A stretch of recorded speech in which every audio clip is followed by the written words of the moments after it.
संसद के दोनों सदनों लोकसभा और राज्यसभा की कार्यवाही के दौरान सदस्य अब चर्चा में हिस्सा लेते हुए जुमला जेबी, बाल बुद्धि, सांसद, शकुनी, जयचंद, लॉलीपॉप, चांडाल, चौकड़ी, गुल खिलाए, खालिस्तानी, पिट्ठू जैसे शब्दों का इस्तेमाल नहीं कर सकेंगे। ऐसे शब्दों के प्रयोग को अमर्यादित आचरण माना जाएगा। लोकसभा सचिवालय ने असंसदीय शब्द 2021 शीर्षक के तहत ऐसे शब्दों एवं वाक्यों का नया संकलन तैयार किया है जिन्हें असंसदीय अभिव्यक्ति की श्रेणी में रखा गया है। मॉनसून सत्र से ठीक पहले सदस्यों के उपयोग के लिए जारी किए गए इस संकलन में ऐसे शब्दों या वाक्यों को शामिल किया गया है जिन्हें लोकसभा, राज्यसभा और विधानमंडलों में 2021 में असंसदीय घोषित किया गया था। इस लिस्ट में शामिल शब्दों की अगर विस्तार से बात करें तो खूनी, धोखा, शर्मिंदा, दुर्व्यवहार, धोखा, चमचा, चमचागिरी, चेला, बचकाना, भ्रष्ट, कायर, अपराधी और मगरमच्छ के आंसू, गधा, नाटक, चश्मदीद, धोखा, गुंडागर्दी, पाखंड, अक्षम, भ्रामक, झूठ, असत्य, अराजकतावादी, गदर, गिरगिट, गुंडे, घड़ियाली आंसू, अपमान, असत्य, अहंकार, भ्रष्ट, काला दिल, कालाबाजारी, खरीद फरोख्त, दंगा, दलाल, दादागिरी, दोहरा चरित्र, बेचारा, बॉबकट, लॉलीपॉप, विश्वासघात, संवेदनहीन, मूर्ख और बहरी सरकार। तो ये वो शब्द हैं जिन्हें अब अनसंसदीय करार दिया गया है। लेकिन विपक्षी सांसदों ने इस लिस्ट को लेकर अब सवाल खड़े कर दिए हैं। विपक्षी सांसदों का कहना है कि इस लिस्ट में ऐसे शब्दों को शामिल करके उन्हें बोलने से रोकने की कोशिश है। कांग्रेस नेता जयराम रमेश ने तंज कसते हुए ट्विटर पर लिखा है कि मोदी सरकार की असलियत बताने के लिए विपक्ष द्वारा इस्तेमाल किए जाने वाले सभी शब्दों को अब अनसंसदीय माना जाएगा। अब आगे क्या विश्वगुरु। वहीं शिवसेना की राज्यसभा सदस्य प्रियंका चतुर्वेदी ने पुराने मीम का जिक्र कर केंद्र सरकार पर निशाना साधा। उन्होंने ट्वीट किया है कि यह पुराना मीम याद आ गया, अगर करें तो करें क्या, बोलें तो बोलें क्या, सिर्फ वाह मोदी जी वाह। यह मीम अब हकीकत सा लगता है। टीएमसी सांसद डेरेक ओब्रायन ने ट्वीट करते हुए लिखा है, कुछ ही दिनों में संसद का सत्र शुरू होने वाला है। सांसदों पर पाबंदी लगाने वाला आदेश जारी किया गया है। अब हमें संसद में भाषण देते समय इन बुनियादी शब्दों का उपयोग करने की अनुमति नहीं दी जाएगी। शर्म आनी चाहिए। दुर्व्यवहार किया, धोखा दिया, भ्रष्ट, पाखंड, अक्षम, मैं इन शब्दों का इस्तेमाल करूंगा। मुझे निलंबित कर दीजिए, लोकतंत्र के लिए लड़ाई लड़ूंगा। वहीं टीएमसी सांसद महुआ मोइत्रा ने अपने ट्वीट में लिखा है कि बैठ जाएं, बैठ जाइए, प्रेम से बोलें। लोकसभा और राज्यसभा की नई असंसदीय शब्दों की सूची में संघी शब्द शामिल नहीं है। मूल रूप से सरकार ने विपक्ष द्वारा इस्तेमाल किए गए सभी शब्दों के इस्तेमाल को रोकने के लिए यह काम किया है। कैसे भाजपा भारत को नष्ट कर रही है और उन पर प्रतिबंध लगा रही है। आपको बता दें कि लोकसभा सचिवालय समय समय पर ऐसे शब्दों को असंसदीय शब्दों की सूची में शामिल करता है जिन्हें लोकसभा, राज्यसभा अथवा राज्य विधानसभाओं और विधान परिषदों द्वारा असंसदीय शब्द बताकर कार्यवाही से हटाया जाता है। वहीं गौर करने वाली बात यह भी है कि नई सूची में ऐसे शब्द सबसे अधिक शामिल हैं जो राजस्थान और छत्तीसगढ़ विधानसभाओं की कार्यवाही से असंसदीय बताकर हटाए गए थे। बिहार पुलिस ने बुधवार को चरमपंथी संगठन पॉपुलर फ्रंट ऑफ इंडिया यानी पीएफआई से जुड़े हुए एक आतंकी मॉड्यूल का भंडाफोड़ किया है। पुलिस को आशंका है कि भारत विरोधी गतिविधियों में ये लोग शामिल थे। इसी के चलते पुलिस ने पटना के फुलवारी शरीफ इलाके में 2 संदिग्ध आतंकियों को गिरफ्तार किया है। दोनों पीएफआई और एसडीपीआई के सदस्य हैं। आरोप है कि ये मुस्लिम लोगों के दिमाग में जहर भरते थे, आतंक का पाठ पढ़ाते थे और उन्हें आतंक की ट्रेनिंग देते थे। इतना ही नहीं, ये उन्हें भारत विरोधी गतिविधियों में शामिल होने के लिए उकसाते भी थे। इस बीच खबर यह भी है कि फुलवारी शरीफ से एक अन्य संदिग्ध को भी गिरफ्तार किया गया है। यानी अब तक कुल 2 आतंकियों को गिरफ्तार किया गया है, जबकि एक अन्य को हिरासत में लिया गया है। सूत्र बताते हैं कि इनके निशाने पर पीएम नरेंद्र मोदी थे, जिन्होंने हाल ही में पटना का दौरा किया था। बता दें कि इस ग्रुप ने ही 2013 में पीएम नरेंद्र मोदी की गांधी मैदान की रैली में बम विस्फोट किया था, जिसमें एक व्यक्ति की मौत हुई थी जबकि कई लोग घायल हो गए थे। गिरफ्तार दोनों संदिग्धों के बारे में पुलिस ने बताया कि ये पीएफआई और एसडीपीआई के सक्रिय सदस्य हैं। संगठन की आड़ में दोनों आरोपी राष्ट्रीय, राज्य और जिला स्तर पर पीएफआई और एसडीपीआई के सदस्यों के साथ बैठक करते थे। इन बैठकों में आतंकी एजेंडा चलाते थे। पटना पुलिस ने यह भी दावा किया है कि दोनों संदिग्ध आतंकी हिंदुओं के खिलाफ मुसलमानों को भड़काते भी थे। बता दें कि अतहर परवेज पुराना शातिर है। इसके भाई पर विस्फोट करने का आरोप है। पटना के गांधी मैदान ब्लास्ट कांड में मुख्य आरोपी का सगा भाई है ये। पटना पुलिस ने इन दोनों को 11 जुलाई को नया टोला नहर स्थित मोहम्मद जलालुद्दीन के मकान अहमद पैलेस पर छापेमारी के बाद गिरफ्तार किया है। पटना के दानापुर से गिरफ्तार मोहम्मद जलालुद्दीन पुलिस विभाग का रिटायर्ड दारोगा भी है। पहले बिहार और फिर झारखंड पुलिस में सालों तक दारोगा के पद पर तैनात था। पुलिस सूत्रों के मुताबिक दोनों संदिग्ध युवाओं को गुपचुप तरीके से ट्रेनिंग भी देते थे, साथ ही देश विरोधी गतिविधियों में संलिप्त थे। पुलिस ने इन दोनों के पास से पीएफआई का झंडा, बुकलेट, पंपलेट और कई संदिग्ध दस्तावेज बरामद किए हैं, जिसमें इस बात का जिक्र है कि भारत को 2047 तक इस्लामिक मुल्क बनाना है। बहुत ही ऑब्जेक्शनेबल है इनका जो ये इंडिया विजन 2047 है towards rule of Islam in India, internal document not for circulation. ये बांटने के लिए नहीं है, ये लोग गुप्त रूप से इसको करते हैं। इसमें जो लाइन मैं पढ़ रहा हूँ, हम लोग को मिलेगा सर ये बढ़िया ना भाई। Popular front of India is confident that even if 10% of the total Muslim population rally behind it, अगर पूरी मुस्लिम जनसंख्या का 10% भी पीएफआई के साथ आ जाता है, PFI would subjugate the coward majority community. उसके बाद पीएफआई जो बहुसंख्यक, कमजोर और डरपोक समुदाय है, उसको उनके घुटने पे लाएगी and bring back the glory, और इनको इस्लाम में दाखिल कराए। तो ये किसी भी धर्म के बहुत ही अगेंस्ट है। इसकी जितनी भी भर्त्सना एक सामान्य व्यक्ति करे वो बहुत ही कम है। अगेन जो दूसरे देशों से इन्होंने मदद मांगी है, in the scenario of full fledge show down with the state, इसका मतलब होता है राज्य के विरुद्ध पूरी तरह से लड़ाई के समय, apart from relying on our trained PE cadres, हम अपने पीई कैडर्स के अतिरिक्त we would need help from friendly Islamic countries. हम इस्लामिक कंट्रियों से मदद चाहते हैं। In the last few years PFI has developed friendly relationship with Turkey, a flag bearer of Islam. पिछले कुछ सालों में टर्की से पीएफआई ने रिश्ता बनाया है। इस मामले में मनीष कुमार सिन्हा, एएसपी फुलवारी शरीफ ने बताया कि आईबी की गुप्त सूचना के आधार पर यह कार्रवाई की गई है। मोहम्मद जलालुद्दीन, जो कि सेवानिवृत्त पुलिस सब इंस्पेक्टर झारखंड में रहा है, साथ ही फुलवारी शरीफ में रहने वाले अतहर परवेज को सीमी के पूर्व सदस्य रहे हैं और इन्हें भी गिरफ्तार किया गया है। ये दोनों मिलकर सीमी के सभी अभियुक्तों की बेल कराया करते थे। इस समय पीएफआई और एसडीपीआई के सक्रिय सदस्य हैं। पुलिस के मुताबिक अतहर परवेज और मोहम्मद जलालुद्दीन दोनों एनजीओ के नाम पर आतंक की फैक्ट्री चला रहे थे और उसका मुख्य उद्देश्य हिंदुओं के खिलाफ मुसलमानों को भड़काना था। मुस्लिम नौजवानों को दोनों अस्त्र शस्त्र की ट्रेनिंग भी देते थे और राष्ट्रीय और राज्य जिला स्तरीय पीएफआई और एसडीपीआई के सक्रिय सदस्यों के साथ बैठक भी करते थे। दोनों संदिग्ध आतंकी सिमी के पुराने सदस्य भी हैं जो जेल में बंद हैं। पुलिस के मुताबिक 6 और 7 जुलाई को अतहर परवेज ने किराए में लिए गए ऑफिस में कई युवाओं को मार्शल आर्ट, शारीरिक शिक्षा देने के नाम पर बुलाया था और उन्हें अस्त्र शस्त्र की ट्रेनिंग तथा धार्मिक उन्माद फैलाने के लिए भड़काया था। आईबी को इसकी जानकारी मिली कि पटना के फुलवारी शरीफ इलाके में एक संभावित आतंकी मॉड्यूल संचालित हो रहा है, जिसके बाद 11 जुलाई को नया टोला इलाके में पुलिस और केंद्रीय एजेंसी ने छापेमारी की और दोनों संदिग्ध आतंकियों को गिरफ्तार किया। जांच में इस बात का भी खुलासा हुआ है कि ज्यादातर आतंकी केरल, पश्चिम बंगाल, उत्तर प्रदेश, तमिलनाडु और कई अन्य राज्यों के थे जो यहां पर आतंकी की ट्रेनिंग के लिए आते थे। पुलिस ने खुलासा किया है कि इन दोनों संदिग्ध आतंकियों को पाकिस्तान, बांग्लादेश और तुर्की समेत कई इस्लामिक देशों से पैसे की फंडिंग हुआ करती थी ताकि यह देश में रहकर देश विरोधी मुहिम चला सकें।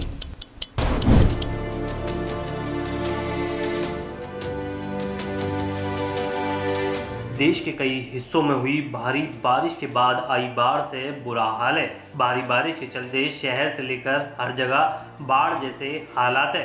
महाराष्ट्र, गुजरात, मध्य प्रदेश और कर्नाटक में बाढ़ ने तबाही मचा रखी है। बाढ़ से अब तक 270 से ज़्यादा लोगों की मौत हो चुकी है। हालात को देखते हुए ठाणे में 12वीं तक के सभी स्कूल बंद कर दिए गए हैं। महाराष्ट्र में बाढ़ और बारिश से अब तक 89 लोगों की मौत हो गई है। गुजरात में 83 लोगों की मौत हो चुकी है। नवसारी में स्कूल कॉलेज बंद कर दिए गए हैं। राहत और बचाव का काम जारी है। मध्य प्रदेश में आसमानी आफत कहर बनकर टूटी है। छिंदवाड़ा से लेकर हरदा तक बुरा हाल है। एमपी के 5 जिलों में मौसम विभाग ने ऑरेंज अलर्ट जारी कर दिया है। लगातार हो रही बारिश के चलते राहत और बचाव के काम में दिक्कतें आ रही हैं। वहीं महाराष्ट्र के पालघर में वैतरणा नदी उफान पर है। हर तरफ पानी ही पानी नजर आ रहा है। नदी किनारे बसे गांव पानी में डूबने लगे हैं। पालघर के वडोली में काम करने गए 13 मजदूर वैतरणा नदी में फंस गए हैं। घंटों ऑपरेशन चलता रहा। पानी का बहाव काफ़ी तेज होने की वजह से एनडीआरएफ को रेस्क्यू ऑपरेशन में काफ़ी दिक्कतों का सामना करना पड़ा। भारी बारिश की वजह से नदी का जलस्तर लगातार बढ़ता गया। देर रात तक मजदूरों को जब निकालने में कामयाबी नहीं मिली तो राज्य सरकार से मदद मांगी गई। आपको बता दें, पालघर जिले में बहने वाली तानसा नदी भी खतरे के निशान को पार कर गई है। हालात ऐसे हो गए हैं कि तानसा नदी पर बना पुल पानी में डूब गया है। तानसी नदी पर बने गोराड़ पुल के पानी में डूबने से पालघर के वडा तालुका के कई गांवों का संपर्क टूट गया है। पालघर में बाढ़ और बारिश की दोहरी मार पड़ रही है। एक तरफ गांव में पानी भरने से लोगों की मुश्किलें बढ़ रही हैं, तो वहीं दूसरी तरफ जगह जगह लैंडस्लाइड्स ने लोगों की मुश्किलें बढ़ा दी हैं। 13 जुलाई को पालघर के पास अहमदाबाद मुंबई हाईवे पर लैंडस्लाइड होने से रास्ता जाम हो गया। उधर भारी बारिश से नालों में उफान की वजह से थाने में एक 7 साल का बच्चा पानी में बह गया। बताया जा रहा है कि बच्चा साइकिल चला रहा था और अचानक उसका बैलेंस बिगड़ा और वो पानी में गिर गया। हादसे की खबर मिलने के बाद रेस्क्यू टीम मौके पर पहुंची और बच्चे की तलाश में जुट गई, लेकिन देर रात तक बचाव टीम को कोई सफलता नहीं मिली। थाने में बाढ़ के हालात को देखते हुए स्कूलों में 2 दिन की छुट्टी कर दी गई है। गोंदिया में भी बाढ़ की वजह से पूरी सड़क ही सैलाब में बह गई। इस तरह की खबरें महाराष्ट्र के कई जिलों से आ रही हैं। वहीं गुजरात के नवसारी में बाढ़ के विकराल रूप को देखा गया है। नवसारी में नदी का उफान सब कुछ अपने आगोश में समा लेने के लिए बेताब नजर आया। नदी पर बने पुल के ऊपर से पानी गुजर रहा है। पहले थोड़ा थोड़ा पुल दिखाई दे रहा था, लेकिन अचानक नदी में तेज उफान आ गया। नदी की लहरें समंदर की लहरों में तब्दील हो गई। लहरें पुल से कई फीट ऊपर तक उठती नजर आईं। एक पल तो ऐसा लगा कि जैसे नदी का ये विकराल रूप कहीं पुल को ना बहा ले जाए। नदियों के उफान का असर रिहायशी इलाकों में पड़ने लगा है। रिहायशी इलाके पूरी तरह पानी में डूब गए हैं। घरों की निचली मंजिलें पानी में समा गई हैं। लोग अपने घरों में कैद हो गए हैं। नवसारी में बाढ़ के हालात को देखते हुए स्कूल और कॉलेजों में छुट्टियां कर दी गई हैं। वहीं मध्य प्रदेश में आसमानी आफत कहर बनकर टूटी है। भारी बारिश से कई जिलों में बाढ़ के हालात बन गए हैं। कहीं पुल बह गया है तो कहीं लोग सैलाब में बह गए हैं। छिंदवाड़ा की जाम नदी पूरे उफान पर है। बारिश का पानी सड़क के ऊपर से बह रहा है। पानी का बहाव काफ़ी तेज है। छिंदवाड़ा में रिहायशी इलाकों में भी बाढ़ का पानी घुस गया है। गांव के गांव पानी में डूब गए हैं। ऐसा कोई घर नहीं बचा है जो पानी में डूबा ना हो। ऐसे में इनके सामने खाने पीने का संकट भी खड़ा होने लगा है। छिंदवाड़ा में इन दिनों भारी बारिश से जगह जगह सड़कें टूट गई हैं। पानी पुल को भी बहा ले गया है। लोगों को आने जाने में काफ़ी मुश्किलें हो रही हैं। छिंदवाड़ा के सोमवार में पिछले 24 घंटे में भारी बारिश से बिछुआ के पास पुल टूट गया है। बताया जा रहा है कि नागपुर हाईवे पानी भरने के बाद काफ़ी देर तक बंद रहा। मौसम विभाग ने मध्य प्रदेश के 5 जिलों में ऑरेंज अलर्ट जारी किया है। ऐसे में आज भी एमपी के कई जिलों में सैलाब तांडव मचा सकता है। देश में कोरोना के मामले लगातार बढ़ रहे हैं। पिछले कुछ दिनों से कोरोना के मामलों में हर रोज बढ़ोतरी देखने को मिल रही है, लेकिन मंगलवार को कोरोना के मामलों में भारी गिरावट देखी गई। मंगलवार को देश में कोरोना के 13,615 नए मामले रिपोर्ट किए गए, लेकिन एक दिन बाद ही कोरोना के मामलों में एक बार फिर बढ़ोतरी देखी जाने लगी। बुधवार को 17,000 के करीब नए मामले सामने आने के बाद पिछले 24 घंटे में कोरोना के 20,139 नए मामले सामने आए। बुधवार से तुलना की जाए तो एक दिन में नए मरीजों की संख्या में करीब 20% का इजाफा हुआ है। इतना ही नहीं, देश में करीब 145 दिन बाद 20,000 से ज्यादा दैनिक मामले रिपोर्ट किए गए हैं, जो 19 फरवरी के बाद सबसे ज्यादा हैं। देश में नए मरीज सामने आने के बाद अब तक संक्रमण के कुल मामलों की संख्या 4,36,79,979 है। स्वास्थ्य मंत्रालय की ओर से जारी किए गए आंकड़ों के मुताबिक पिछले 24 घंटे में कोरोना से 38 लोगों की मौत हो गई है। आंकड़ों के मुताबिक देश में संक्रमण से 38 और लोगों की मौत के बाद मृतक संख्या बढ़कर 5,25,557 हो गई है। देश में कोरोना के कुल सक्रिय मामलों की बात करें तो ये संख्या 1,36,076 है, जबकि पॉजिटिविटी दर बढ़कर 5.10% पर पहुंच गई है। पिछले 24 घंटे में कोविड से 16,482 लोग रिकवर हुए हैं। देश में कोरोना से ठीक होने वालों की संख्या बढ़कर 4,30,28,356 हो गई है। मरीजों के ठीक होने की राष्ट्रीय दर 98.49% है। टॉप 5 राज्यों की बात करें तो केरल से सबसे ज्यादा मामले सामने आ रहे हैं। पिछले 24 घंटे में केरल से 3,545 नए मामले दर्ज किए गए और इस दौरान कोरोना से 16 लोगों की मौत हुई। केरल के बाद पश्चिम बंगाल से सबसे ज्यादा मामले सामने आए हैं। पिछले 24 घंटे में यहां 2,979 केस दर्ज किए गए हैं। कोरोना से यहां 4 लोगों की जान गई है। राज्य में एक्टिव केस बढ़कर 27,496 हो गए हैं। इसके बाद महाराष्ट्र से 2,575 नए मामले सामने आए। इस दौरान कोरोना से यहां 10 लोगों की मौत हो गई। स्वास्थ्य विभाग के मुताबिक राज्य में कुल संक्रमितों की संख्या 80,10,223 हो गई है, जबकि मृतक संख्या बढ़कर 1,48,001 हो गई है। तमिलनाडु में 2,269 नए मरीज रिपोर्ट किए गए। अच्छी बात यह है कि इस दौरान यहां एक भी मरीज की मौत दर्ज नहीं की गई। तो वहीं कर्नाटक में 1,231 नए मरीज दर्ज किए गए। अगर राजधानी दिल्ली की बात करें तो दिल्ली में एक दिन में कोरोना वायरस संक्रमण के 490 नए मामले सामने आए, जबकि 3 मरीजों की संक्रमण से मौत हो गई। कोरोना के बढ़ते मामलों ने लोगों की चिंता एक बार फिर बढ़ा दी है। पिछले 24 घंटे में 13,44,714 लोगों को वैक्सीन की खुराक दी गई। वहीं बुधवार को बड़ा फैसला लेते हुए केंद्र सरकार ने कोरोना की बूस्टर डोज 18 वर्ष या उससे ज्यादा नागरिकों के लिए फ्री कर दी। कोरोना की बूस्टर डोज सभी सरकारी केंद्रों पर 15 जुलाई से फ्री दी जाएगी।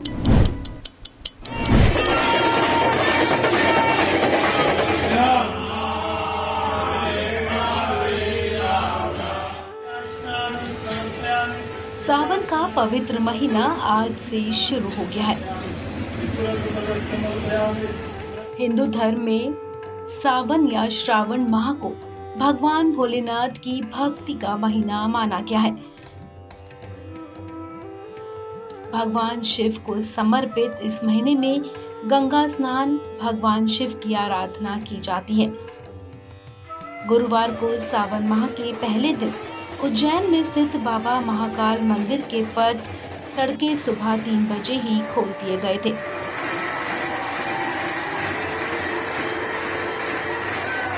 सुबह बाबा के अभिषेक के साथ ही भस्म आरती भी की गई। सावन माह के पहले ही दिन मंदिर में बड़ी संख्या में भक्त बाबा महाकाल के दर्शन के लिए पहुंचे थे। देखिए ये वीडियो।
आपको बता दें, सावन महीने में सोमवार के दिन व्रत रखना काफी फलदायी माना जाता है।